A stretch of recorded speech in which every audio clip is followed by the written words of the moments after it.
நம்முடைய பிதாவான தேவன் அவருடைய குமாரனும் இரட்சகரும் நம்முடைய குருவும் ஆயிருக்கிற நம்முடைய ஆண்டவராக இயேசு கிறிஸ்துவின் நாமத்தினாலே உங்களிலும் உங்களுடைய குடும்பத்திலும் கிருபையும் சமாதானமும் என்றென்றும் நிலைத்திருப்பதாக என்று சொல்லி இன்னைக்கு வந்திருக்கிற ஒவ்வொரு சகோதர சகோதரியும் இந்த நாளின் தலைப்புக்காக இந்த பாடத்துக்காக உங்களை வரவைக்கிறேன். தேவன் நம்மை அதிகமாக அவருடைய சத்திய வார்த்தைகளினாலே நடத்து கொண்டே வருகிறார். அவருடைய கிருபை பெரிதா இருக்கிறது. அவருடைய கிருபையினாலே நாம் இவ்வளோ தேவனுடைய மகிமைக்குள்ள நாம் வந்திருக்கிறோம். ஸோ இன்னைக்கு கர்த்தர் நமக்கு கொடுக்கப்பட்ட இந்த பாடம் வெசல்ஸ் ஆஃப் வாட்டர். அப்படி என்றால் ஒரு கூயவனின் பாத்திரைகள் அப்படி என்ற. ஸோ எத்தனை பேர் இதை பார்த்திருக்கிறீங்க? ஒரு கூயவன் அந்த களிமண்ணை எடுத்து பாத்திரைகளை செய்கிறத எத்தனை பேர் பார்த்திருக்கிறீங்க?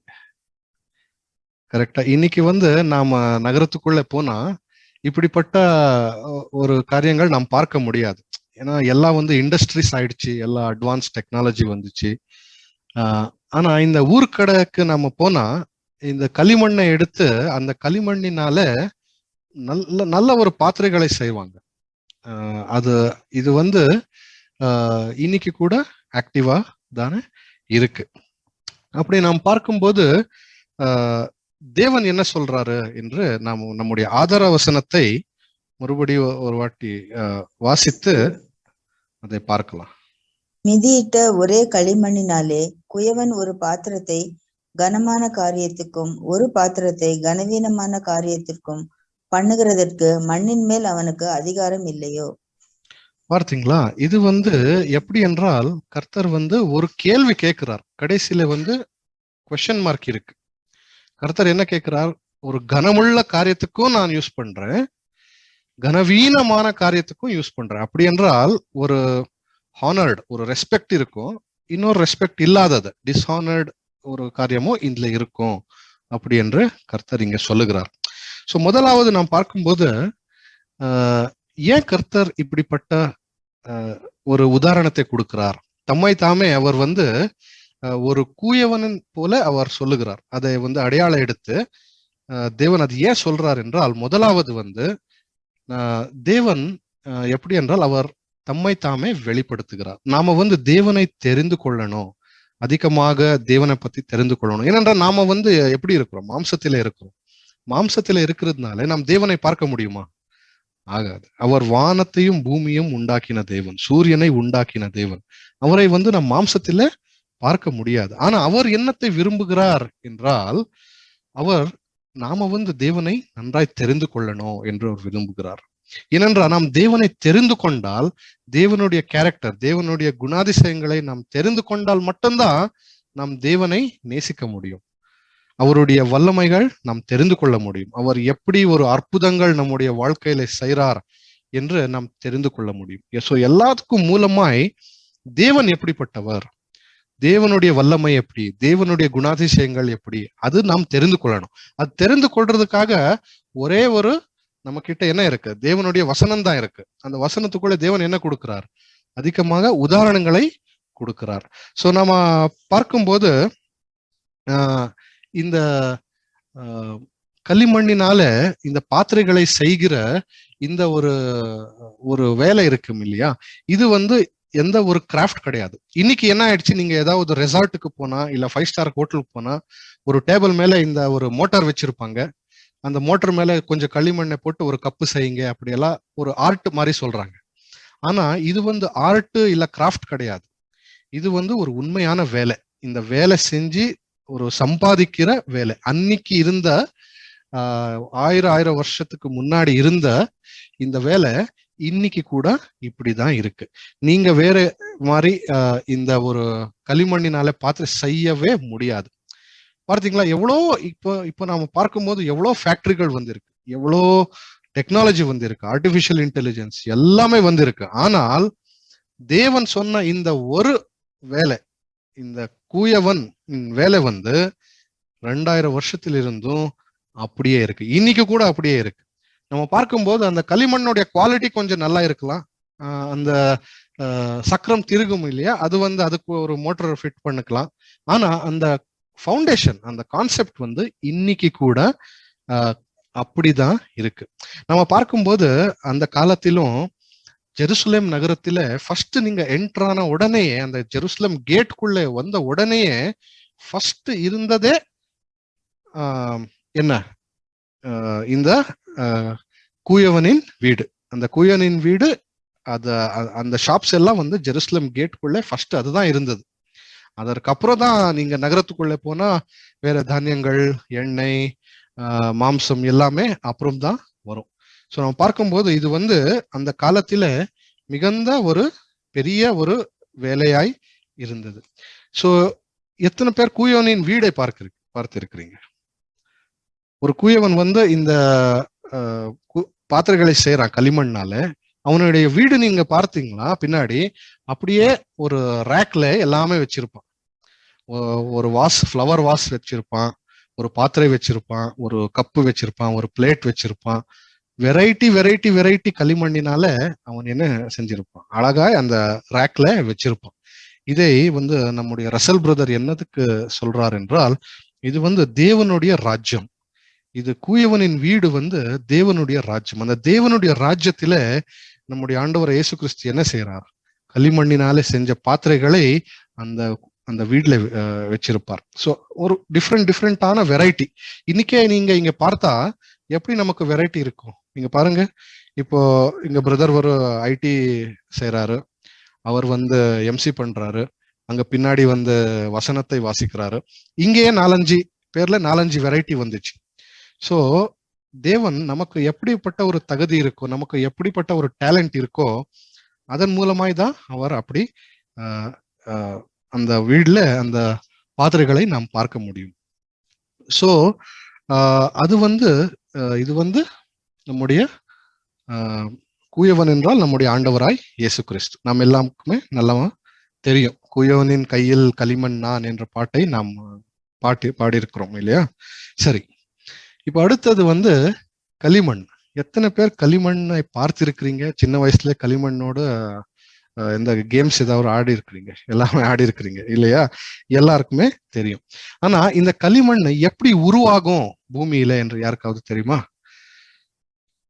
இந்த களிமண் எப்படி உருவாகும் என்றால், ஆதி ஆகமத்தில அது தேவன் எழுதியிருக்கிறார். ஒரு மழை வரும்போது என்ன ஆகுமோ அது உருவாக்கி இருக்கிற மண்ணு மேல் வந்து.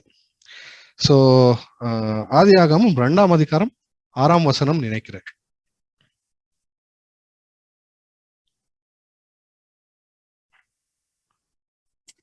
ஆதியாகமம் 2ஆம் அதிகாரம் 4வது வசனம். இல்ல 6ஆம் வசனம்.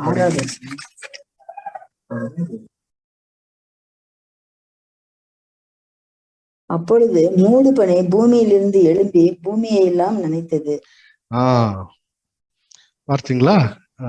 இதுதான். ஓகே. ஸோ நாம ஒரு ஹைவேல நாங்க பார்க்கும்போது சைட்ல இருந்து ஒரு ட்ரக் போனா இல்ல ஒரு லாரி போனா என்ன ஆகும், அந்த தூசி மேலே வரும். நீங்க பார்த்திருக்கிறீங்களா? ஸ்பீடா அந்த மண்ணின் மேல வண்டி போனா தூசி தான் மேலே வரும், முழு மண்ணு மேலே வராது. ஸோ இந்த தூசி இது வந்து கர்த்தர் மழை பெய்யும் போது அந்த மழை இந்த தூசி ரெண்டும் மிக்ஸ் ஆகி என்ன ஆயிடுச்சு, களிமண் அங்கேயே உருவானது. ஸோ இது தேவன் வந்து சிருஷ்டித்தார். இந்த களிமண்ணை தேவன் வந்து சிருஷ்டித்தார். ஸோ இந்த களிமண்ணுக்குள்ள என்ன கெமிக்கல் காம்பவுண்ட்ஸ் இருக்கு என்று நாம் பார்க்கும்போது அது வந்து இப்போதான் நமக்கு தெரிஞ்சிருக்கு, சில வருஷங்களுக்கு முன்னாடி தான். ஏனென்றால் இந்த கெமிக்கல் டெக்னாலஜி இப்போதான் டெவலப் ஆயிருக்கு. ஸோ களிமண்ணுக்குள்ள எந்த ஒரு கெமிக்கல் இருக்கும் என்று பார்க்கும்போது மெக்னீசியம் இருக்கு, கால்சியம் இருக்கு, பொட்டாசியம் இருக்கு, சிலிக்கா இருக்கு. ஸோ இப்படி கொஞ்சம் கெமிக்கல் காம்பவுண்ட்ஸ் தான் நமக்கு தெரியும். ஏனென்றா பீரியாடிக் டேபிள் நம்ம ஸ்கூல்ல படிச்சிருக்கிறோம், அதுல இருக்கும், கொஞ்சம் தான் நமக்கு தெரியும். ஆனா எவ்வளோ ஆயிரக்கணக்கான கெமிக்கல்ஸ் இருக்கு நம்முடைய பூமியில, நம்முடைய சரீரத்துல. என்ற கெமிக்கல்ஸ் இல்லை என்றால் நாமும் வாழ முடியாது. நம்முடைய சரீரத்தில் என்ன இருக்கு? எல்லாமே இருக்கு. பொட்டாசியம், கால்சியம், விட்டமின், மெக்னீசியம் எல்லாமே இருக்கு இல்லையா? ஸோ அந்த களிமண்ணுக்குள்ள கூட இந்த ஒரு கெமிக்கல்ஸ் இருக்கு. ஸோ அது அப்படி என்று சொல்லும் போது உடனே உங்களுக்கு என்ன வரும் மனசுல? அடுத்த வசனம் வாசிங்க அங்கேயே.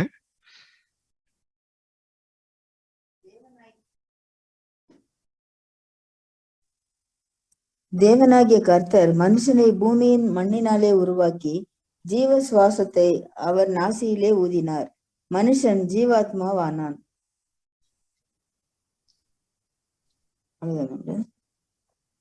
நெக்ஸ்ட் இல்ல, போதும் சிஸ்டர். சரி, பார்த்தீங்களா? சோ இங்க என்ன படிக்கிறோம் என்றால், தேவன் வந்து ஆதாமை என்ன செஞ்சிருக்கிறார்? உருவாக்கி இருக்கிறார். எதனால உருவாக்கினார்? இது வந்து களிமண்ணினாலே தேவன் உருவாக்கினார். சோ நாம வந்து என்ன யோசிக்கிறோம் என்றால், கர்த்தர் வந்து இந்த களிமண்ணை எடுத்து ஏதோ ஒரு பொம்மை மாதிரி பண்ணிட்டு அந்த பொம்மைக்குள்ள சுவாசத்தை ஊதி இருக்கிறார் அப்படின்றதான் நாம் தெரிஞ்சிருக்கிறோம். ஆனா அப்படி கிடையவே கிடையாது. தேவன் வந்து எந்த பொம்மையும் பண்ணல. தேவன் வந்து இந்த களிமண்ணுக்குள்ளே இருக்கிற அந்த தன்மை மட்டும்தான் எடுத்திருக்கிறார். அந்த களிமண்ணுக்குள்ள இருக்கிற கெமிக்கல்ஸ் மட்டும்தான் எடுத்து தேவன் வந்து ஆதாமை உருவாக்கி இருக்கிறார். சோ இந்த உருவாக்குறது வந்து ஒரு கூயவனின் வேலை. நீங்க அதே ஆதியாகமத்துல நம்ம படிச்சா என்ன படிக்கிறோம் என்றால், தேவன் சூரியனை சிருஷ்டித்தார், சந்திரனை சிருஷ்டித்தார், பூமியை சிருஷ்டித்தார், மண்ணை சிருஷ்டித்தார். ஆனா ஆதாமை சிருஷ்டிக்கல. அவர் வந்து ஆதாமை உருவாக்கினார். ஆங்கிலத்திலும் நாம் பார்க்கும்போது காட் ஃபார்ம்டு ஆடம் அப்படி என்று வரும். ஃபார்ம்டு அப்படி என்று சொன்னா தேவனுடைய சொந்த கையினாலே செய்யப்பட்டவன் அப்படி என்று. ஏனென்ற தேவன் வந்து கையினால எதையும் சிருஷ்டிக்கல. தேவன் சொன்னார் சூரியனே உண்டாக என்று சொல்லும் போது அது உண்டாக்கினது.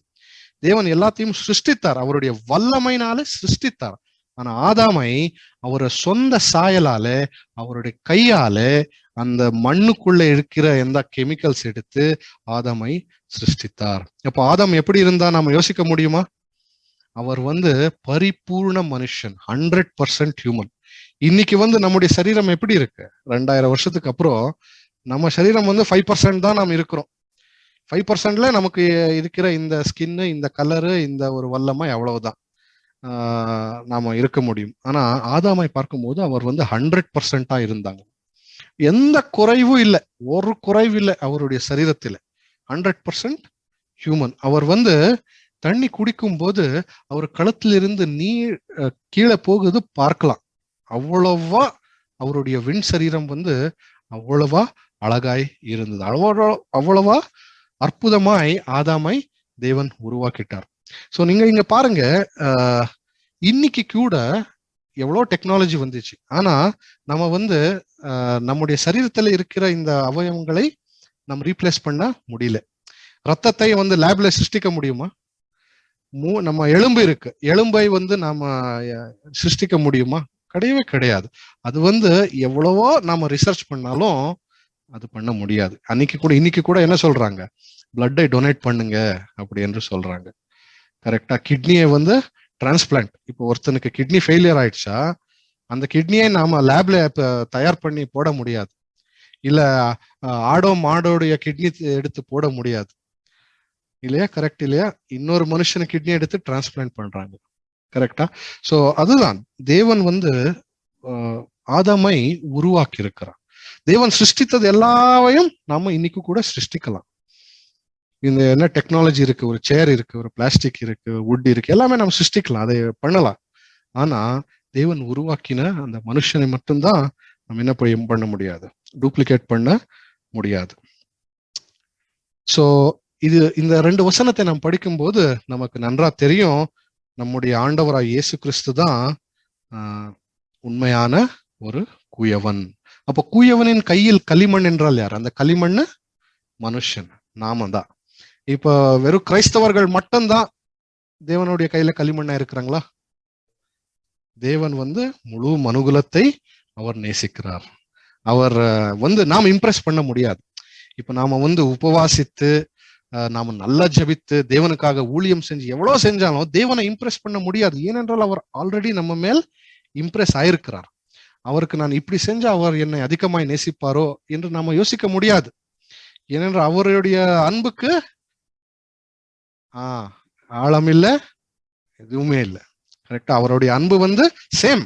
அன்னைக்கு அவரோட எவ்வளவு அன்பு இருந்ததோ இன்னைக்கு கூட அவ்வளவுதான் அன்பு இருக்கு. முஸ்லிம்ஸையும் கூட தேவர் அவ்வளவுதான் நேசிக்கிறார், கிறிஸ்தவர்களையும் நேசிக்கிறார், பேர் சபையோரும் நேசிக்கிறார், தேவனை தூஷிக்கிறவர்களையும் கூட அவர் நேசிக்கிறார். எல்லாரையும் அவர் அவ்வளவா நேசிக்கிறார். சோ இப்போ நம்ம ஆதார வசனத்துல படிச்சோம், 2 விஷயங்களை படிச்சோம். கனமுள்ள பாத்திரைகள், கனவீனமான பாத்திரைகள் அப்படி என்று நாம் படிச்சோம். சோ ஏன் கர்த்தர் இந்த ஒரு களிமண்ணால செஞ்ச பாத்திரைகளை பத்தி வேதத்துல எழுதியிருக்கிறார் என்றால், இது வந்து அப்போஸ்தலர் வந்து அந்த எரேமியாக்கு தேவன் சொல்லுகிறார், நீ அங்க போ, அந்த கூயவனின் வீடுக்கு போ, அங்க உனக்கு என்ன தோன்றதோ அதை நீ எழுதணும் அப்படி என்று தேவன் சொல்லுகிறார். சோ அப்படி அங்க எரேமியா போகும்போது அவனுக்கு புரியல, ஏன் இது கூயவன் பத்தி, ஏன் கூயவன் களிமண் எல்லாமே சொல்றாங்க, அவனுக்கு ஒண்ணுமே புரியல. ஆனா அவன் அதை எழுதியிருக்கிறான். சோ ஏனென்றால் அந்த காலத்தில நாம் பார்க்கும்போது எல்லாமே வந்து களிமண்ணால தான் செய்யப்பட்டது. ஏனென்றால் அந்த காலத்துல எந்த ஒரு டெக்னாலஜி இல்லை, எந்த ஒரு மிஷினரி இல்லை, எந்த மிஷின் இல்லை, எந்த இதுவும் இல்லை. ஸோ அங்க அவருக்கு எல்லா ஒரு ஃப்ளவர் வாஸ் இருக்கலாம், இல்லை ஒரு ஏதாவது கார்டன் செய்கிறதுக்காக இருக்கலாம், பாட்ஸ் இருக்கலாம், பிளேட்ஸ் இருக்கலாம், ஸ்பூன், ஆயில், அவருடைய தானியங்களை, அவருடைய கிரெயின்ஸை ஸ்டோர் பண்றதுக்கு, அந்த தானியங்களை ஒரு இடத்துல இருந்து இன்னொரு இடத்துக்கு கொண்டு போகிறதுக்கு, டிரான்ஸ்போர்டேஷனுக்கு, அப்புறம் எண்ணெய், அது எல்லாமே ஸ்டோர் பண்றதுக்கு அவருக்கு இருந்த அந்த பொருள்கள் என்ன என்றால் களிமண்ணால செஞ்ச பாத்திரங்கள் மட்டும்தான்.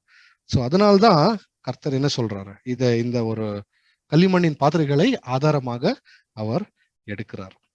ஸோ நீங்க வெளியே போகும்போது கொஞ்சம் மண்ணை பார்க்குறீங்க, அந்த பூமியில மண்ணை பார்க்குறீங்க.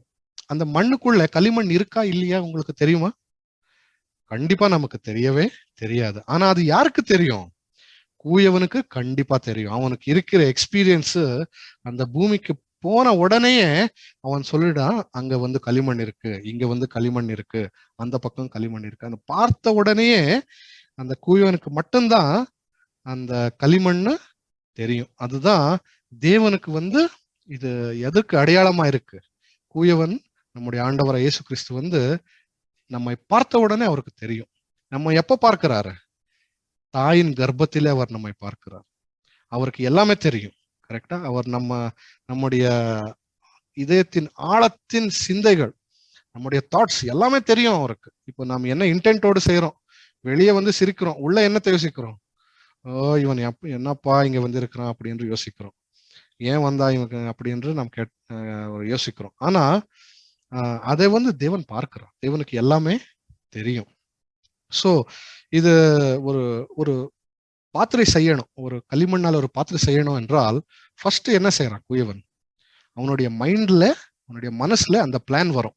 அந்த பிளான் வந்த உடனே அந்த பூமிக்கு போய் அந்த மண்ணை எடுத்து அந்த மண்ணை அதை ஸ்டார்ட் பண்றான். ஸோ அந்த பிளான் தேவனுக்கு ஃபர்ஸ்ட் வரும். இது கூட நம்முடைய ஆண்டவரை இயேசு கிறிஸ்துவுக்கு அடையாளமா இருக்கிறது. எப்படி என்றால் தேவனுக்கு முதலாவது பிளான். நமக்கு பிளான் வச்சிருப்பாரா இல்லையா?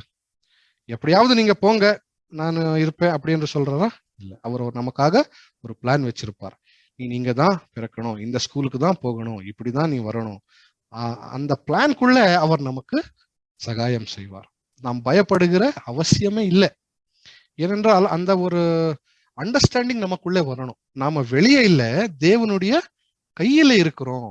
நாம் சிருஷ்டிக்கப்படலை, நாம் உருவாக்கப்பட்டிருக்கிறோம்.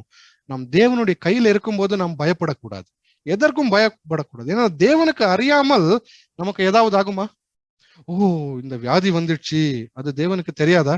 நாளைக்கு உங்களுக்கு வியாதி வரும் என்று தேவனுக்கு தெரியாதா? சோ அதுதான் நாம் யோசிக்க வேண்டியது. தேவன் எல்லாமே பார்த்து கொள்வார். ஒரு பண பிரச்சனை வந்துச்சா நீங்க யோசிக்கவே கூடாது.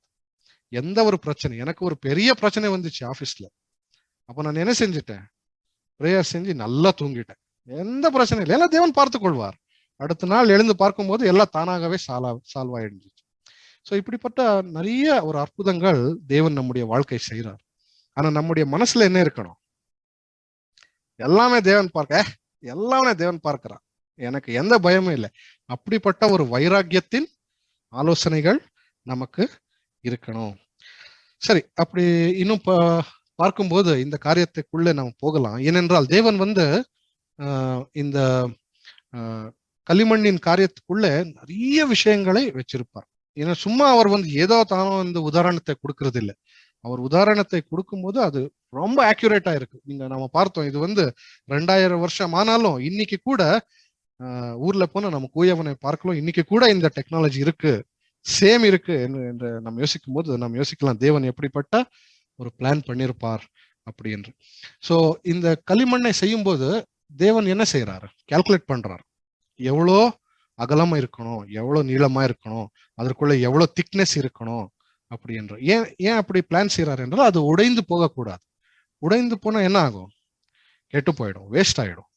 சோ அது உடைந்து போனா, ஒரு வாட்டி உடைந்து போனா தேவன் விட்டுடுவாரா? கூயவன் விட்டுடுவானா? அந்த களிமண்ணை எடுத்து தூக்கிடுவானா? இல்ல. அந்த களிமண்ணை மறுபடி எடுத்து அவன் என்ன செய்யறான்? மறுபடியும் அதை ட்ரை செய்யறான். அவர் ஒரு நாளும் அது கம்ப்ளீட் ஆகுற வரைக்கும் அந்த கூயவன் என்ன செய்யறான்? விடுறதே இல்லை. இதுதான் நம்முடைய வாழ்க்கையில் கூட. நாம எவ்வளவு தேவனத்திலிருந்து தூர போனாலும் அவர் நம்மை விட்டு விலகுவதும் இல்லை, கைவிடுவதும் இல்லை. சோ அப்படி இருக்கும்போது களிமண்ணான நமக்கு கூட என்ன இருக்கு? கொஞ்சம் ரெஸ்பான்சிபிலிட்டி இருக்கு. நாம என்ன செய்யணும்? தேவனுடைய கையில இருக்க நாம் எப்பொழுதுமே அந்த விருப்பம் நமக்குள்ள இருக்கணும். அப்படி பார்க்கும்போது அந்த கிளே, அந்த களிமண்ணுக்குள்ள அந்த இலாஸ்டிசிட்டி இருக்கும். அந்த கம்மு மாதிரி அது என்ன சொல்றாங்க, அட்டாச் ஆகி இருக்கும் இல்லையா? ஸோ அந்த இலாஸ்டிக் ப்ராப்பர்ட்டிஸ் அதற்குள்ளே இருக்கும். அப்படி நாம கூட அந்த ஒரு தன்மை, அந்த ப்ராப்பர்ட்டிஸ், அந்த பண்புகளை நாம் என்ன செய்யணும்? நமக்குள்ள நாம் வச்சுக்கொள்ளணும். இப்போ நாம் சத்திய வார்த்தைகளை சொன்னா அது உண்மையே சொல்லுகிறவராய் இருக்கணும். அன்பு இருந்தா அன்புள்ளவர்களாய் இருக்கணும். அதை ரீட்டைன் பண்ணணும். இப்போ நமக்கு இன்னைக்கு அன்பு இருக்கு, நாளை கொஞ்சம் கஷ்டம் வந்துச்சு, அப்போ நாம தவறு காரியங்கள் செய்யக்கூடாது. ஸோ அது வந்து கன்சிஸ்டன்சி.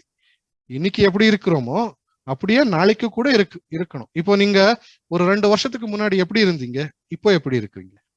2 வருஷத்துல நீங்க இன்னும் அதிகமாக தேவனை பத்தி தெரிஞ்சு கொண்டீங்க. 2 வருஷத்துல இன்னும் நீங்க உங்களுக்கு எக்ஸ்பீரியன்ஸ் வந்துச்சு, உங்களுக்கு ஞானம் வந்துச்சு. அப்படிதான் இருக்கணும். இன்னும் அடுத்த 2 வருஷத்துல என்ன ஆகணும்? இன்னும் கூட கொஞ்சம் கேரக்டர் டெவலப்மெண்ட் ஆகணும். அதுக்கு வந்து முடிவு கிடையாது. எப்ப முடிவு? மரணத்துக்கு வரைக்கும். அதனால்தான் சார்ல்ஸ் பிரதர் என்ன சொல்றாரு?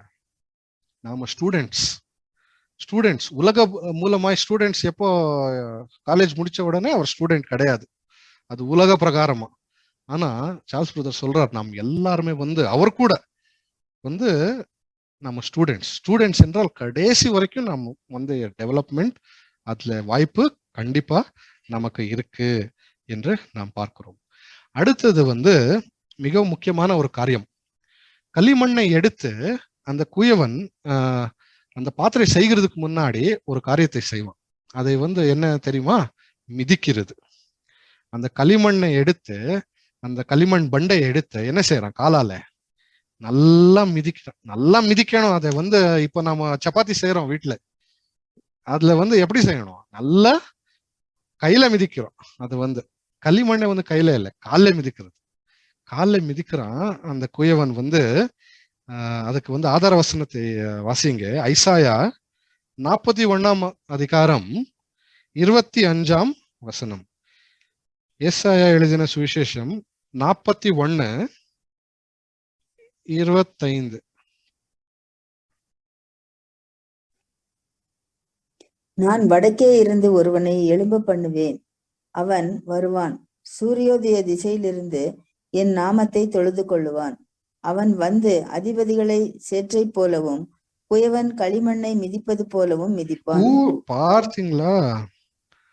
குயவன் களிமண்ணை மிதிப்பது போலவும் சொல்லிட்டாரு. நமக்கு ஆதார வசனம் அங்க வந்துச்சு. இன்னும் நிறைய வசனங்கள் இருக்கு, ஆனா இதுல வந்து நமக்கு கிடைச்சிட்டு குயவன் என்ன செய்யறான்? நல்லா மிதிக்கிறான். இதை வந்து நாம பார்க்கும்போது தேவன் வந்து நம்மை அடிக்கடி மிதிக்கணும்.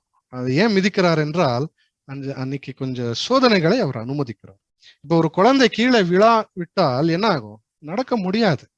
சில விஷயங்கள்ல நமக்கு வந்து எக்ஸ்பீரியன்ஸ் தேவையா இருக்கிறது. அந்த சோதனைகளை தேவன் அனுமதிக்கிறார். அந்த சோதனைகள் வரும்போது என்ன ஆகும்? நமக்கு நல்ல ஒரு எக்ஸ்பீரியன்ஸ் வரும். நம்ம கேரக்டர் வந்து அங்க டெவலப் ஆகும். அதனால்தான் நம்முடைய வாழ்க்கையில எப்பொழுதுமே சந்தோஷமா இருக்கணும் அப்படி என்றால் ஆவாது. கொஞ்சம் என்ன செய்யணும்? குயவன் இந்த களிமண்ணை மிதிக்கிறது போல தேவன் நம்மை மிதிக்கிறார் அப்படி என்று நாம் இங்க பார்க்கிறோம். சரி, இந்த மிதித்த உடனே அது என்ன ஆகுறது? களிமண் பேஸ்ட் பக்குவம் வந்துடுது. பேஸ்ட் நம்ம டூத் பேஸ்ட் மாதிரி ஆயிடும். அந்த களிமண் டூத் பேஸ்ட் மாதிரி ஆயிட்டா எப்படி இருக்கும்? சாஃப்டா இருக்கும். நம்ம எப்படி வேணாலும் அந்த ஷேப்பை பண்ணிடலாம். ஸோ அதனால்தான் மிதிக்கிறது வந்து நம்முடைய வாழ்க்கையில் கூட மிகவும் இம்பார்ட்டன்ட். ஆனா மிதிக்கும் போது தேவன் நமக்கு எவ்வளவு தாங்குமோ அவ்வளவுதான் அவர் மிதிப்பார். அவருக்கு நமக்கு தராசுக்கு மேலாய் அவர் சோதனை ஒரு நாளும் அனுமதிக்கிறதே கிடையாது. அவர் வந்து சூப்பர்வைசர். ஒரு ஆபீஸ்ல ஒரு சூப்பர்வைசர் இருந்தா அவர் என்ன செய்வார்? உங்களால் எவ்வளவு முடியும் அவ்வளவுதான் அந்த வேலை கொடுப்பார். அப்படிதான் நம்முடைய ஆண்டவர் இயேசு கிறிஸ்து கூட நமக்கு சோதனைகள் கொடுக்கும்போது நம்மால் எவ்வளவு தாங்க முடியுமோ அவ்வளவுதான் கொடுப்பார். அவர் மிதிக்கிறது அந்த பேஸ்ட் ஆகணும், அந்த களிமண்ணுடைய பக்குவம் வரணும், அவ்வளவுதான் அவர் வந்து மிதிப்பார். கொஞ்சம் ஜாஸ்தியும் இல்லை, குறைவாகவும் அவர் மிதிக்கிறது இல்லை. சரி, அந்த பேஸ்ட் ஆன பிறகு அந்த களிமண் வந்து என்ன ஆயிடுச்சு? ரெடி ஆயிடுச்சு. இப்போ ரெடியான பிறகு என்ன செய்யணும்? சக்கரத்தின் மேல போட்டு ஷேப் கொடுக்கணும். எல்லாமே இருக்கு. அது களிமண்ணுக்குள்ள நீர் போட்டாச்சு, எல்லாம் பண்ணாச்சு, எல்லாம் ஆச்சு. ஆனா சக்கரத்துக்குள்ள போட்டு அவர் திருக்கும் போது அப்பொழுதும் கூட என்ன செய்யணும்? திருக்கும் போது கொஞ்சம் கொஞ்சமாவே தண்ணி ஊத்தணும். அந்த ஃப்ரிக்ஷன் இருக்கும். கரெக்டா? அந்த ஃப்ரிக்ஷன் இருக்கும்போது அவர் கொஞ்சம் கொஞ்சமாவே தண்ணி ஊத்துறார். இதை வந்து நாம் பார்க்கும்போது அந்த கூயவனின் ரத்தம், தேவன் நமக்காக சிலுவையிலே அடைக்கப்பட்ட அவருடைய கைகளிலே கால்களிலே ஆணி அடிக்கப்பட்டு ஒரு தொட்டு ரத்தம் கூட அவருடைய சரீரத்தில் இல்லாமல் போனது. அந்த ரத்தம் வந்து அந்த நம்ம மேல வந்திருக்கு. ஸோ அதுதான் இதுக்கு வந்து ஒரு அடையாளம். ஸோ அந்த பாத்திரை செய்யும் போது கூட தேவன் அவருடைய ரத்தத்தை விட்டுதான் மண்ணிலிருந்து நம்ம எடுத்து வந்திருக்கிறார். இப்போ வெறும் மண்ணுக்கு ஏதாவது விலை இருக்கா? ஒண்ணுமே இல்லை. அந்த மண்ணு ஒண்ணுமே இல்லை, அது அன்ஃபிட். அந்த களிமண்ணா இருக்கலாம், எதுவும் அன்ஃபிட்டா இருக்கு. ஸோ அந்த களிமண்ணை அந்த பேஸ்ட் பண்ணி அதுக்கு பக்கம் படுத்தாலும் அப்பொழுதும் கூட அது வேஸ்ட் தான். ஷேப் பண்ணும்போது கூட அது வேஸ்ட் தான். அடுத்தது அது என்ன ஆகணும்? ஃபைனல் ப்ராடக்ட் ஆனால் மட்டும்தான் அது உபயோகமாய் இருக்கும். இல்லை என்றால் அது வந்து உபயோகமாய் இருக்காது. அதனால்தான் நாம் அப்படி அந்த வசனத்தை படிச்சோம். கனவீனமான பாத்திரைகள் அப்படின்னு நாம் படிச்சோம் இல்லையா? சோ கனமான பாத்திரைகளை ஏன் கனமான பாத்திரைகள் என்று சொல்றார் என்றால், அந்த ஏதாவது இருக்கலாம், ஒரு ஃப்ளவர் வாஸ் இருக்கலாம், ஒரு பிளேட் இருக்கலாம், மண்ணில் என்ன செஞ்ச ஒரு பொருள் இருக்கலாம். அது வந்து ரொம்ப அழகா இருக்கு, அது வந்து யூஸ்ஃபுல்லா இருக்கு. யூஸ்லெஸ்ஸா இருக்கிறதா? யூஸ்லெஸ்ஸா ஒண்ணுமே இல்லை. பிளாஸ்டிக் ஏதாவது இருந்தா நம்ம தூக்கி போடுறோம். ஆனா அந்த களிமண்ணால செஞ்ச பாத்திரை வந்து எப்பொழுதுமே யூஸ்ஃபுல்லா இருக்கும். அது ஒரு உபயோகமாய் இருக்கும். அந்த உபயோகமாய் இருக்கிறதுனால தேவன் என்ன சொல்றாரு? கனமான பாத்திரைகள், குயவனின் கையில் வந்த கனமான பாத்திரைகள் அப்படி என்று சொல்றார். இப்போ நீங்க உங்க சொந்தக்காரர் வீடுக்கோ எங்கோ ஒரு வீடுக்கு போறீங்க. அங்க போன உடனே ஒரு அழகான ஒரு ஃப்ளவர் வாஸ் வச்சிருப்பார், களிமண்ணால செஞ்ச ஃப்ளவர் வாஸ். அங்க போங்க, நீங்க என்ன சொல்றீங்க? உங்க லைட் நல்லா இருக்கு, உங்க பல்ப் நல்லா இருக்கு சொல்ல மாட்டீங்க. உடனே அதை பார்த்த உடனே என்ன சொல்றீங்க? அந்த ஃப்ளவர் வாஸ் ரொம்ப அழகா இருக்கு அப்படின்னு. அப்படி பார்க்கும்போது அந்த டிக்னிட்டி அந்த பாத்திரைக்கு இருக்கு. ஏனென்றால் அது கையால் செய்யப்பட்டது. அந்த குயவன் கையால் செய்யப்பட்டதுனால டிக்னிட்டி இருக்கு. அப்படி பார்க்கும்போது தேவனுடைய கையில களிமண்ணா இருக்கிற நாம கூட நமக்கு ஒரு டிக்னிட்டி தேவன் கொடுத்திருக்கிறார். இந்த உலகத்தில் நம்மை கனமான ஒரு பாத்திரையாய் தேவன் செஞ்சிருக்கிறார் என்றது நாம் பார்க்கிறோம். சரி, அடுத்தது நெக்ஸ்ட் ஸ்டெப்புக்கு போகலாம். ஸோ இங்க இந்த பாத்திரம் ரெடி ஆயிடுச்சு. அடுத்தது என்ன செய்யணும் என்றால், இந்த பாத்திரைக்கு வந்து ஹீட் கொடுக்கணும், நிறைய ஹீட், நெருப்பு கொடுக்கணும். இல்லை என்றால் அது என்ன ஆகும்? உடைஞ்சு போகும். ஸோ அந்த காலத்தில் என்ன செய்வார் என்றால், ஒரு மைக்ரோவேவ் ஓவன் வச்சிருப்பார். இப்போ நம்ம வீட்டுல எப்படி இருக்கு மைக்ரோவேவ் ஓவன்? ஃப்ரிட்ஜ்ல எடுத்து அதற்குள்ள போட்டா 10 செகண்ட்ஸ்ல சூடாயிடும். ஆனா அந்த காலத்துல அந்த மைக்ரோவேவ் வந்து ஒரு சின்ன ரூம் சைஸ்ல இருக்கும். ஒரு ரூம்குள்ள அது வந்து மைக்ரோவேவ். ஸோ அந்த எலக்ட்ரிசிட்டி கிடையாது அந்த காலத்துல. அப்போ என்ன செய்வார் என்றால், அந்த ரூம்குள்ள நிறைய நெருப்பு போட்டுடுவார், நிறைய ஹீட். அந்த பைப்பு போட்டு எல்லா இடங்களிலிருந்து எல்லா அந்த செவரில் இருந்து அந்த பைப் போட்டு அந்த ஃபனல் பண்ணிடுவார். நடுவுல எல்லா திசைகளிலிருந்தும் நடுவுல வந்து அது நெருப்பு வரணும் அப்படிப்பட்டு செய்வாங்க. இதை ஹிஸ்டரியில பார்க்கும்போது 2000 டிகிரிஸ் 2000 டிகிரி ஹீட் அதற்குள்ள அந்த ஃபர்னஸ்க்குள்ள வரும் அப்படி என்று நாம் பார்க்கிறோம். 2000 டிகிரி ஹீட் அதற்குள்ளே வரும். ஸோ இதை வந்து என்ன செய்யணும், ஆன பிறகு அதற்குள்ள வச்சிடணும். வச்சுட்டா அந்த ஹீட்டுக்கு வந்து இது வந்து கெட்டியாயிடும். கரெக்டா? இதை நாம் பார்க்கும்போது என்ன என்றால் இந்த ஹீட் வந்து அந்த நெருப்பு வந்து இந்த ஒரு பாத்திரையை டச் பண்ணாது. அப்படிதான் டிசைன் பண்ணிருப்பார். ஏனென்றா அந்த நெருப்பு வந்து டச் பண்ணிட்டா என்ன ஆயிடும்? கருப்பாயிடும். நமக்கு அந்த நெருப்பு தேவையில்லை, அக்னி தேவையில்லை, சூடு மட்டும்தான் தேவை. அதனாலதான் கரெக்டா அந்த கர்வேச்சர் எல்லாமே பார்த்து அந்த ஒரு ஃபர்னஸ் ரூம்குள்ள அதை வச்சிருப்பாரு. அந்த ஹீட்னால அது என்ன ஆகும், இது வந்து கட்டி ஆயிடும். கட்டியான பிறகு அது வந்து ஒரு அழகான பாத்திரை, ஒரு உபயோகம் உள்ள ஒரு பாத்திரை ஆயிடும். ஸோ அதை நாம பார்க்கும்போது தேவன் வந்து அப்படி நம்முடைய வாழ்க்கையில் கூட அந்த நெருப்பு கொடுப்பார். எப்படி என்றால் தேவனுடைய ஹோலி ஸ்பிரிட், அவருடைய பரிசுத்த ஆவினால நமக்கு வந்து அவர் பலன் கொடுப்பார். தேவனுடைய பரிசுத்த ஆவி என்றால் என்ன? அது வந்து தேவனுடைய பலன், தேவனுடைய வல்லமை. தேவனுடைய வல்லமை நேரமாய் மாம்சத்தின சரீர இருக்கிற நமக்கு தேவனுடைய வல்லமை வந்துச்சா நம்ம அதை தாங்க முடியாது. அதுல ஒரு ஃபில்டர் போடணும். அந்த ஃபில்டர் வந்து தான் ஹோலி ஸ்பிரிட். தேவனுடைய வல்லமை வரும்போது நம்முடைய சரீரத்தை தாங்கும்படியா அந்த ஹோலி ஸ்பிரிட்ல வந்து தேவன் பலனை கொடுக்கிறார். ஸோ இந்த ஒரு காரியம் வந்து புது சிருஷ்டியான நமக்கு வந்து நிழலாய் இருக்கிறதை பார்க்கிறோம். அப்படியே நம்ம நிறைய காரியங்கள் பார்த்திருக்கிறோம். முச்சடியில அது வெந்து போகாமல் இருந்தது எங்க? மோசைக்கு முன்னாடி ஷாத்ராக் மேஷாக் அபித்நேகோ நடந்தார். கரெக்டா? என்ன ஆயிடுச்சு? வெந்து போனாங்களா? இல்லையா? அப்படிதான் தேவனுடைய ஹோலி ஸ்பிரிட் நமக்குள்ளே வரும்போது அவர் வந்து நீதியும் நியாயத்தையும் அவர் பார்க்கிறார், நமக்கு பலனை கொடுக்கிறார். ஆனால் நமக்கு வந்து நாம வெந்து போகிறது இல்லை. அது வந்து தேவனுடைய பலன் என்று நாம பார்க்கிறோம். இந்த நெருப்புக்குள்ள போடுகிறது இது வந்து மேண்டேட்டரி, வேற ஆப்ஷனே கிடையாது. ஸோ நமக்கு ஹோலி ஸ்பிரிட் வந்துதான் ஆகணும். இதை வந்து ஃபயர்க்குள்ள போடாவிட்டா என்ன ஆகும்? உடைஞ்சு போயிடும். அது உபயோகமான பாத்திரம் ஆகாது. கரெக்டா? ஸோ அதனால்தான் அந்த ஹோலி ஸ்பிரிட் நமக்கு மிகவும் தேவையாய் இருக்கிறது. சரி, ரசல் பிரதர் வந்து இன்னும் இதை பத்தி பேசுறார். கனமுள்ள பாத்திரைகள் என்று சொல்லும்போது தேவன் கனமுள்ள பாத்திரைகளை ஆல்ரெடி கம்ப்ளீட் பண்ணியிருக்கிறார். யார் அவர் என்று நாம் பார்க்கும்போது வேதத்திலே இருக்கிற தீர்க்கதரிசிகள், அப்போஸ்தலர்கள், அப்பொழுது ஆப்ரஹாம், இசாக், யாக்கோப், இவரெல்லாம் யார்? தேவன் கம்ப்ளீட் பண்ணிட்டார். இவர் கம்ப்ளீட் பண்ணின பாத்திரைகள், அப்போஸ்தலர்கள், இவரெல்லாம் வந்து தேவன் கம்ப்ளீட் பண்ணின பாத்திரைகள். தேவன் கம்ப்ளீட் பண்ண போகிற பாத்திரைகள் யாரு?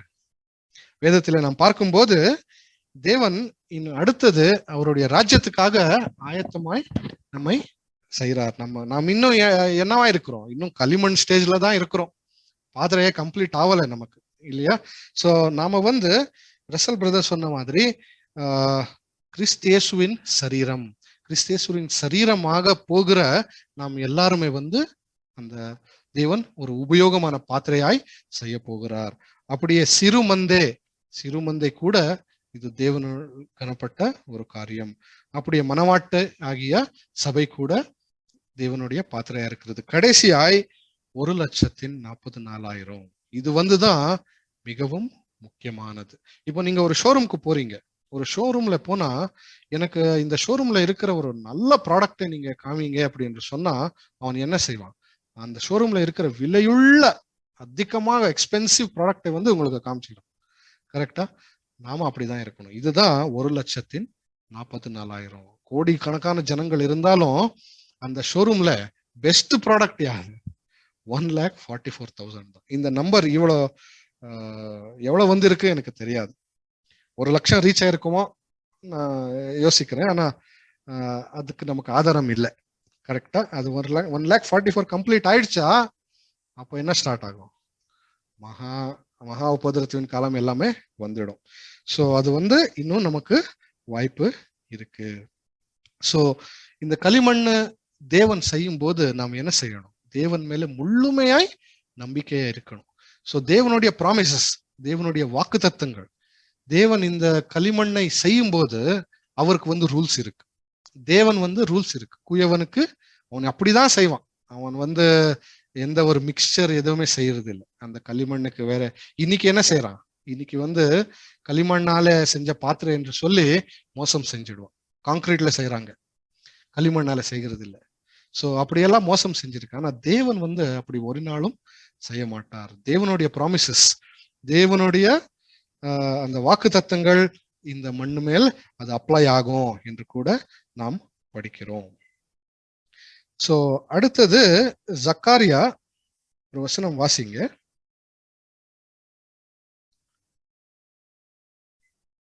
நான்காம் அதிகாரம்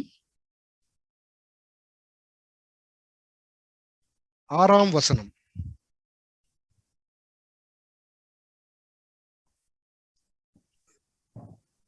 அப்பொழுது அவர் செருபாபேலுக்கு சொல்லப்படுகிற கர்த்தருடைய வார்த்தை என்னவென்றால், பலத்தினாலும் அல்ல, பராக்கிரமத்தினாலும் அல்ல, என்னுடைய ஆவியினாலே ஆகும் என்று சேனைகளின் கர்த்தர் சொல்லுகிறார்.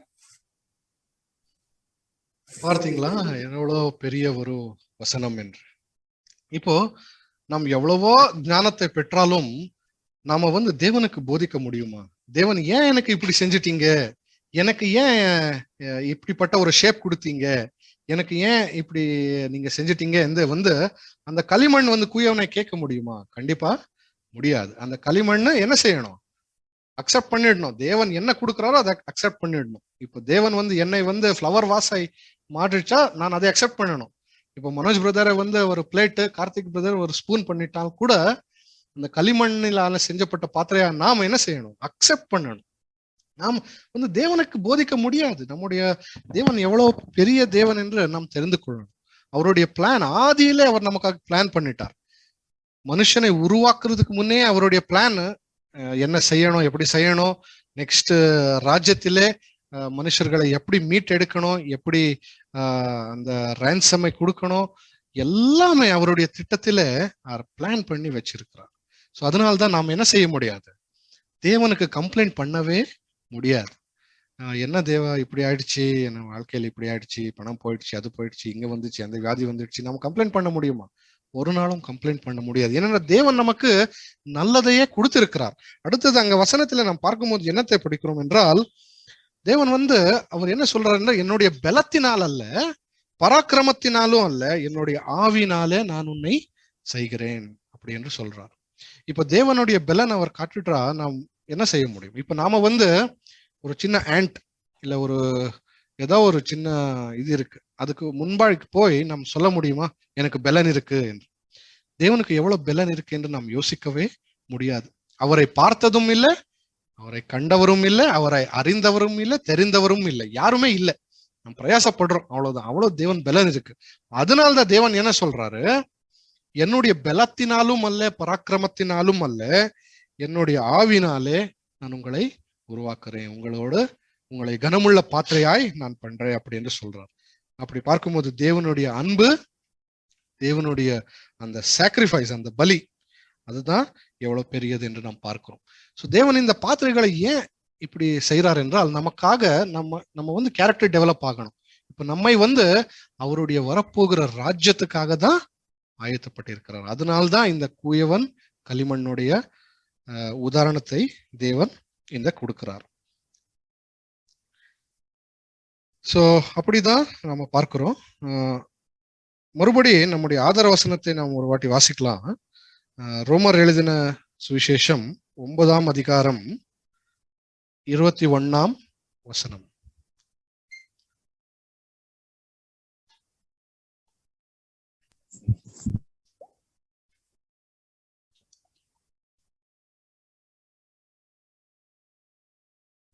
ரோமர் எழுதின சுவிசேஷம் 9ஆம் அதிகாரம் 21.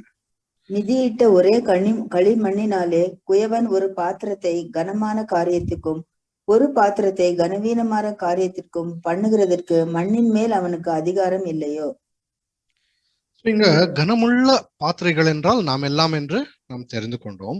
அப்போ கனவீனமான பாத்திரைகள் நாம் இங்கிலீஷ்ல படிக்கும்போது ஹானர்டு வெசல்ஸ், அடுத்தது டிஸ்ஹானர்டு வெசல்ஸ் அப்படி ஒன்று வரும். அப்படி என்றால் டிஸ்ஹானர்டு வெசல்ஸ் யார், கனவீனமான பாத்திரைகள் யார் என்று நாம் பார்க்கும்போது இந்த மனுகுலத்திலே அடுத்த ஜனங்கள். ஏசாவின் பத்தி நமக்கு நல்லா தெரியும், ஏசாவின் கதை நமக்கு தெரியும். அப்போ இஸ்மாயிலோடைய கதை கூட நமக்கு தெரியும். ஸோ கர்த்தர் கொஞ்சம் கனம் வீணமான பாத்திரைகளை அவர் செய்கிறார். இப்போ அது எப்படி சொல்லலாம் என்றால், இப்போ டிசேபிள் அப்படி என்று சொல்லுவாங்க, டிஸ்ஏபிள் அப்படின்னு சொல்றாங்க. இப்போ ஒருத்தனுக்கு கண்ணு தோன்றல, ஒருத்தனுக்கு நடக்க முடியல, அப்படி பார்க்கும்போது அவன் டிசேபிள் அப்படி என்று சொல்லுவாங்க.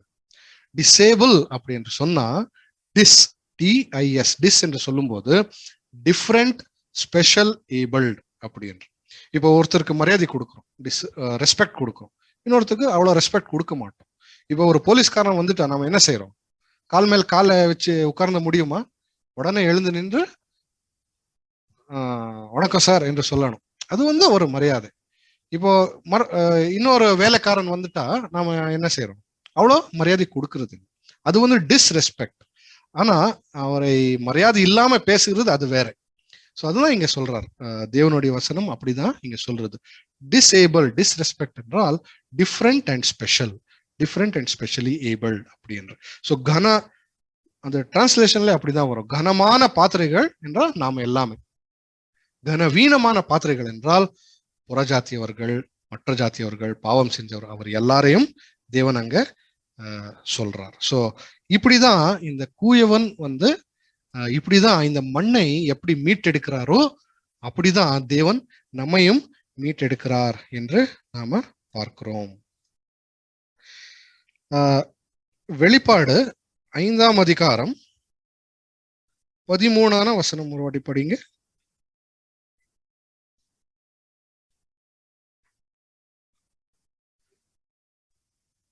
வெளிப்படுத்தல் 5:13.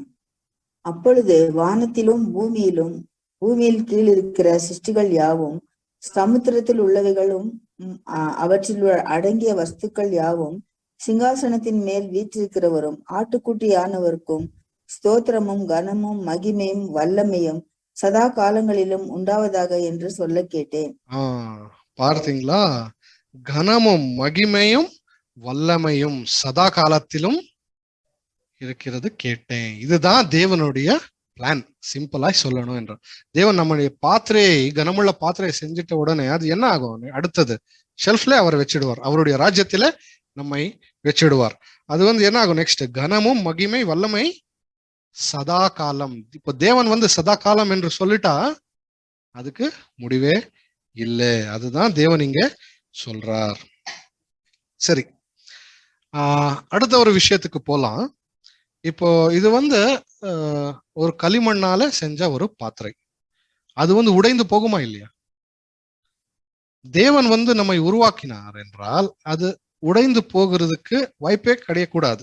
ஆனால் அந்த ஒரு பாத்திரைகள் உடைந்து போகும். ஆனா வேதத்துல என்ன சொல்றாரு தேவன், என்னுடைய சாயலாலே உன்னை உருவாக்கி இருக்கிறேன், நான் கூயவன், நீ களிமண்ணாய் என்னுடைய கையில இருக்கிறாய், நீ பயப்பட வேண்டாம் என்று தேவன் திட்டவட்டமாய் சொல்லியிருக்கிறார்.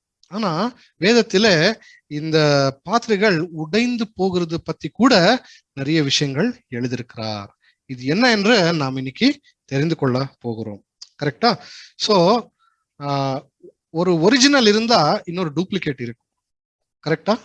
இப்போ நீங்க சைனால போனா என்ன செய்யறாங்க, எல்லாமே டூப்ளிகேட். இப்போ ஐபோன் 14 புதுசாய் வந்துச்சு, ஒரு மாசம் கூட ஆகல, சைனால இருந்து ஐபோன் 14 டூப்ளிகேட் வந்துச்சு, ஆல்ரெடி வந்துச்சு. பார்க்கும்போது உங்களுக்கு தெரியவே தெரியாது.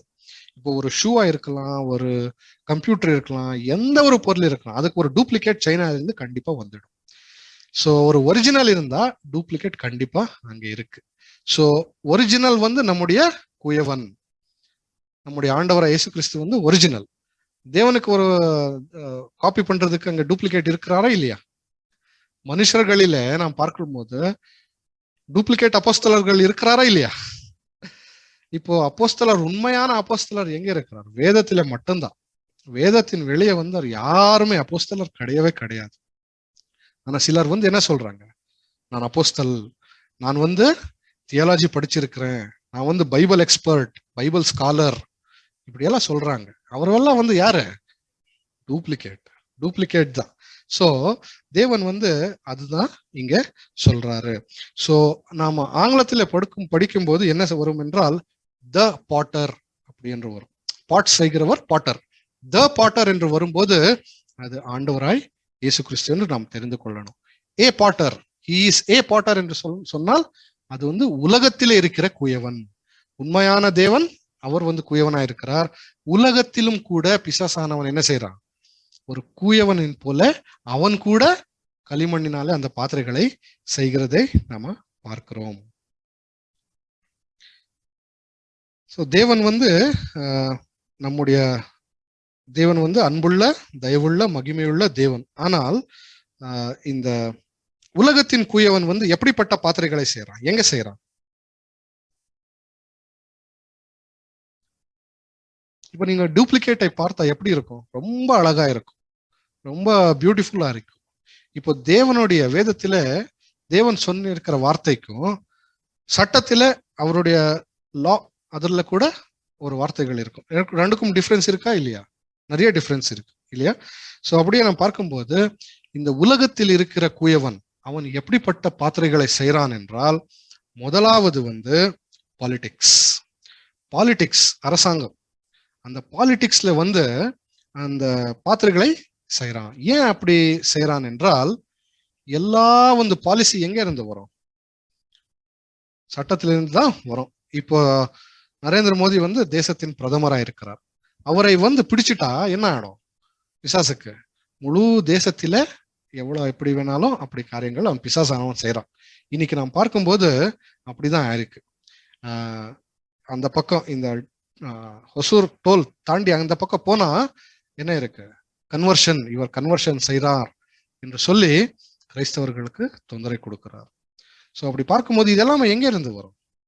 கவர்மெண்ட்ல இருந்து வரும். அதனால்தான் இந்த உலகத்தின் கூயவன் என்ன செய்யறான்? அவன் கூட கனமுள்ள பாத்திரையாய் செய்யறான். ஆனா தேவன் என்ன செய்யறாரு? நம்மை கனமுள்ள பாத்திரையாய் செய்வார். இப்ப நம்ம கனமுள்ள பாத்திரையா இருக்கிறோம், அந்த பக்கம் அந்த உலகத்தின் கூயவன் கூட கனமுள்ள பாத்திரையாய் செய்திருக்கிறோம். இப்போ எது வந்து ஃபேஷனபிள்? அவர் தான் ஃபேஷனபிள். இப்ப சினிமால இருக்கிறாங்க, அவர் தான் ஃபேஷனபிள், அவர் தான் கனமான பாத்திரைகள். ஆனா எந்த கனமான பாத்திரைகள்? உலகத்தின் கூயவனின் கனமான பாத்திரைகள் அவர். உண்மையான கூயவனின் பாத்திரைகள் யாரு? நாம தான். நாம சிம்பிளா இருக்கிறோம், ஆனா தேவனுடைய பார்வையில நாம ஸ்பெஷல், நாம எக்ஸ்ட்ராடினரி, நாம் கனமுள்ளவர் தேவனுடைய பார்வையில. ஆனா உலகத்துல நாம் பார்க்கும்போது இந்த பாலிடிக்ஸ் இருக்கலாம், அடுத்தது ஷேர் மார்க்கெட் இருக்கலாம். ஷேர் மார்க்கெட்ல நீங்க பார்த்தீங்களா இவ்வளவு 1000 லட்ச கோடி கணக்கான பணம் அதுல இருக்கு. ஸோ ஃபைனான்ஸ், ரெண்டாவது ஃபைனான்ஸ் எங்க கண்ட்ரோல் பண்றாரோ அங்க இந்த உலகத்தின் கூயவன் என்ன செய்யறான்? அவனுடைய பாத்திரைகளை செய்யறான். இப்போ ஃபைனான்ஸை கண்ட்ரோல் பண்ணிட்டா என்ன ஆகும்? யார் கையில பணம் வராது, கண்ட்ரோல் ஆயிடும். இப்போ நான் வந்து இவருக்கு இவ்வளவுதான் சேலரி கொடுக்கணும், அவரை இப்படிதான் இருக்கணும், கோடியாதீஸ்வருக்கு ஆகவே கூடாது என்று சொல்லிட்டா என்ன ஆகும்? கண்ட்ரோல் பண்ணிடும். அப்படியே பாலிடிக்ஸ் ஆயிடுச்சு, ஷேர் மார்க்கெட் ஆயிடுச்சு, ட்ரெஷரி ஆயிடுச்சு, ஃபைனான்ஸ் ஆயிடுச்சு. அப்பொழுது லீடர்ஷிப் என்று வரும்போது எங்கெங்க லீடர்ஸ் இருக்கிறாங்களோ அங்கங்கே அந்த உலகத்தின் கூயவன் என்ன செய்யறான்? அவனுடைய பாத்திரை செய்யறான். இப்போ நம்ம பார்க்கும்போது வேட்டிக்கன் சிட்டி, எத்தனை பேர் கேட்டிருப்பீங்க வேட்டிக்கன் சிட்டி. அந்த வேட்டிக்கன் ஒரு சின்ன சிட்டி தான், ஒரு நகரம், ஒசூர் மாதிரி ஒரு நகரம், அவ்வளவுதான். ஆனா அந்த வேட்டிக்கனுக்குள்ளேயே ஒரு தனியான கரன்சி இருக்கு. அந்த வேட்டிக்கனே வந்து ஒரு எக்கானமி, அவ்வளோ பணம் இருக்கு அவர்கிட்ட. அவர் வந்து டாக்ஸ் கட்ட மாட்டாரு, அவர்கிட்ட எவ்வளவு பணம் இருக்கு என்று சொல்ல மாட்டாரு, அவ்வளோ பணம் இருக்கு. அந்த பணத்தினால அவர் என்ன செய்யறாரு? முழு கிறிஸ்டியானிட்டியை கண்ட்ரோல் பண்ண அவர் இது செய்யறாரு. அவர் வந்து யார்? அந்த போப் வந்து முழு உலகம் வந்து அவரை கும்பிடும். போப்பு தான் தேவனுக்கு அடுத்தது, போப்பு தான். அந்த போப் இருந்தால்தான் அந்த போப் கிட்ட போறாரு, கும்பிடுறாரு, எல்லாம் செய்யறாரு. ஆனா அந்த போப் வந்து யாரு? உலகத்தின் கூயவனின் கனமுள்ள பாத்திரை. தேவனின் கனமுள்ள பாத்திரை கிடையவே கிடையாது. அவர் எவ்வளோ ஃபேஷனபிளா இருந்தாலும் அவர் அந்த போடுகிற அந்த வஸ்திரம் வந்து பல கோடி. அந்த போப் அவளுக்கு எவ்வளவோ கனமா இருந்தாலும் தேவனுடைய பார்வையில அவர் கனமுள்ள பாத்திரை கிடையவே கிடையாது. அவர் வந்து வீணமான பாத்திரை என்று நாம் அதுல படிக்கிறோம். சோ தேவனுடைய ராஜ்யம் சீக்கிரமாய் வரப்போகிறது. பிரியமான சகோதர சகோதரிகளே, நாம வந்து என்ன செய்யணும்? தேவனுடைய கையில களிமண்ணாய் இருக்க நாம் அத வாஞ்சை நமக்குள்ள இருக்கணும். சோ தேவனுடைய அந்த ராஜ்யம், வரப்போகிற ராஜ்யம் 100% வந்துச்சு அப்படி என்றால், இந்த எல்லா கனவீனமான பாத்திரைகளை என்ன செய்வாரு? உடைச்சு போடுறார். கரெக்டா? அதுக்காக ஒரு ஆதார வசனத்தை படிக்கலாம். வெளிப்பாடு 2ஆம் அதிகாரம் 27ஆம் வசனம். வெளிப்பாடு 2ஆம் அதிகாரம் 7ஆம் இப்போ 27. அவன் இருப்பு கோலால் அவர்களை ஆளுவான், அவர்கள் மண் பாண்டங்களைப் போல நொறுக்கப்படுவார்கள். பார்த்தீங்களா? எவ்வளவு அழகா இருக்கு தேவனுடைய வசனம். எதனால ஆளுகை செய்வாரு? இரும்பு கோல் என்றால் ஐரன் ராடு. ஐரன் ராடு எடுத்து தேவன் எப்படி செய்யறாரு? ஆளுகை செய்யறாரு. அந்த ஐரன் ராட் என்று சொல்லும் போது அது ஒரு செப்டர். அந்த கோல் வந்து கோல் எடுத்து தேவன் எல்லாருமே அடிக்கிறார் அப்படின்ற அல்ல. அந்த கோல் வந்து அதிகாரம், அவருக்கு இருக்கிற அதிகாரத்தை அங்க காமிச்சது. சோ அந்த அதிகாரத்தினாலே அவர் என்ன செய்யறாரு? மண் பண்டைகள் என்று சொல்லும் போது இங்க அது உலகத்தின் கூயவனின் பாத்திரங்கள். ஏ பாட்டர் என்று இங்கிலீஷ்ல வரும், ஏ பாட்டர்ஸ் வெசல் அப்படி என்று வரும். அந்த டிரான்ஸ்லேஷன்ல, தமிழ் டிரான்ஸ்லேஷன்ல அப்படி வந்திருக்கு. மண்பண்டே என்று வந்திருக்கு. என்ன செய்யறார்? மண்பண்டையை உடைச்சு நொறுக்கி போடுவார். கரெக்டா? சோ அதுதான் நாம இங்க பார்க்கும்போது ஒரு கூயவனின் பாத்திரை உடைந்து போகிறது என்றால் இதுதான். இந்த பாத்திரைகள் நாம கிடையாது. நாம வந்து தேவனுடைய ராஜ்யத்துக்காக ஆயத்தமாயிருக்கிறோம். 1,44,000 1,40,44,000 போகிறதுக்கு நாம் காத்து கொண்டிருக்கிறோம். ஆனா இந்த உடைந்து போகிற பாத்திரைகள் வந்து நாம கிடையாது. அது வந்து உலகத்திலே இருக்கிற பாத்திரைகள். பிசாசானவன், உலகத்தின் கூயவன் செய்யப்பட்ட பாத்திரைகள் தான் உடைந்து போகிறது. அந்த உடைந்து போகிறதுனா அந்த மனுஷர்களை தேவன் அழிந்து போகிறது இல்லை. என்ன செய்யறார்? அந்த லீடர்ஷிப்பை பிரேக் பண்றார், பாபிலோனை உடைக்கிறார். அந்த பாலிடிக்ஸ்ல இப்போ தேவனுடைய பிள்ளைகள் வந்துட்டு எப்படி இருக்கும்? தேசத்தின் பிரதமர் மோடியா இருக்கிறார். அவருடைய இதுல தேவனுடைய ராஜ்யம் வந்தா எப்படி இருக்கும்? நம்ம யோசிக்கணும். கரெக்டா? ஃபைனான்ஸ்ல கூட தேவனுடைய வல்லமை வந்துச்சா எப்படி இருக்கும்? அதுதான் தேவனுடைய ராஜ்யம். தேவனுடைய ராஜ்யம் வந்து அதுதான் ஒரு தனியான சப்ஜெக்ட். தேவனுடைய ராஜ்யம் எப்படி இருக்கும், எவ்வளவு அழகா இருக்கும், அது வந்து ஒரு தனிய சப்ஜெக்ட். ஆனா அந்த ராஜ்யத்துக்காக தேவன் நம்மை ஆயத்த பண்ணியிருக்கிறார். சோ இதுதான் உலகத்தின் பாத்திரைகள் உடைந்து போகிற காலம். அந்த உடைந்து போகிற காலத்துல என்ன ஆகும்? மகா உபதிரவத்தின் காலம். நீங்க கேட்டப்பட்டிருக்கிறீங்க வேதத்திலே, மகா உபதிரவத்தின் காலம். அந்த உபதிரவத்தின் காலம் என்றால் இதுதான். தேவன் வந்து எல்லாத்தையும் உடைக்கிறார். இப்ப தேவன் வந்து ஒரே நாளில எல்லாமே செஞ்சுட்டா என்ன ஆகும்? ஒரே நாள் தேவன் வானத்திலிருந்து இறங்கி வந்துட்டார், எல்லாரையும் ஒரே நாளில அவருடைய பலத்தினாலே அவர் எல்லாமே அவருடைய ராஜ்யத்தை கொண்டு வந்த என்ன ஆகும்? ஜனங்களுக்கு ஒண்ணுமே புரியாது, பயந்துடுவாங்க. அதனால தேவன் என்ன செய்யறாரு? கொஞ்சம் கொஞ்சமாகவே செய்யறாரு. சோ நீங்க பார்க்கும்போது இந்த வேலை எப்ப ஸ்டார்ட் ஆயிடுச்சு என்று பார்க்கும்போது நம்முடைய தேவனின் 2ஆம் வருகையிலிருந்து இந்த வேலை ஸ்டார்ட் ஆயிடுச்சு. இப்போ நீங்க பாருங்க, மனுகுலம் ஸ்டார்ட் ஆகி எவ்வளவு வருஷம் ஆயிடுச்சு? 6000 வருஷம் ஆயிருக்கு. ஆனா கடந்த 6000 வருஷத்துக்குள்ள எதுவுமே நடக்கல. எல்லா டெக்னாலஜி வந்து என்ன இருக்கு? ஒரு 100 இயர்ஸ்ல தான் வந்திருக்கு. கரெக்டா? இப்போ கார்ஸ் வந்திருக்கு, டெக்னாலஜி வந்திருக்கு, எலக்ட்ரிசிட்டி வந்திருக்கு, நமக்கு நல்ல ஞானம் வந்திருக்கு. இப்ப நாம இங்க உட்கார்ந்து பேசுறோம், ஜூம்ல எங்கேயோ உட்கார்ந்து அவர் கேட்கிறார். இது எல்லாமே டெக்னாலஜி அன்னைக்கு இல்லை. தேவன் அவருடைய ராஜ்யத்தை உருவாக்குற ஸ்டார்ட் பண்றது அடுத்த நாள் தான் இந்த டெக்னாலஜி வந்திருக்கு. தேவன் அதுதான் ஃபர்ஸ்ட் ஸ்டார்ட் பண்ணார். ஃபர்ஸ்ட் கரண்ட் எலக்ட்ரிசிட்டியை நாம கண்டுபிடிக்கும்படியா செஞ்சார். அதனாலதான் எல்லாமே வந்துச்சு. ஸோ தேவனுடைய ராஜ்யம் கடந்த 100 வருஷத்துல இவ்வளோ டெவலப் ஆயிருக்கு என்று யோசிக்கும் போது நீங்க யோசித்து பாருங்க, அடுத்த 100 வருஷத்துல எப்படி இருக்கும்? நம்முடைய பிள்ளைகள் எல்லாம் வளர்ந்து போது எப்படி இருக்கும் அந்த டெக்னாலஜி? அதுதான் தேவனுடைய ராஜ்யம் வரும்போது உலகத்தின் பாத்திரைகளை தேவன் உடைக்கிறார். அந்த உடைக்கும் போது மகா உபதிரவத்தின் காலம் வரும். ஆனா நாம பயப்படுகிற அவசியம் இல்லை.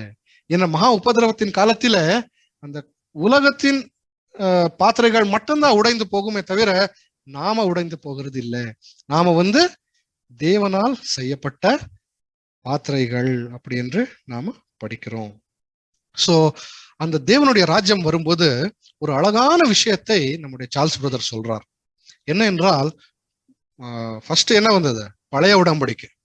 அதற்கப்புறம் என்ன வந்தது? புது உடன்படிக்கை. அடுத்த தேவனுடைய ராஜ்யத்துல என்ன வரப்போகுது என்றால் நீதியின் உடன்படிக்கை, த லா கவனன்ட் அப்படி என்று சொல்றார். இப்ப புது உடன்படிக்கை எது நிழலா இருக்கிறது?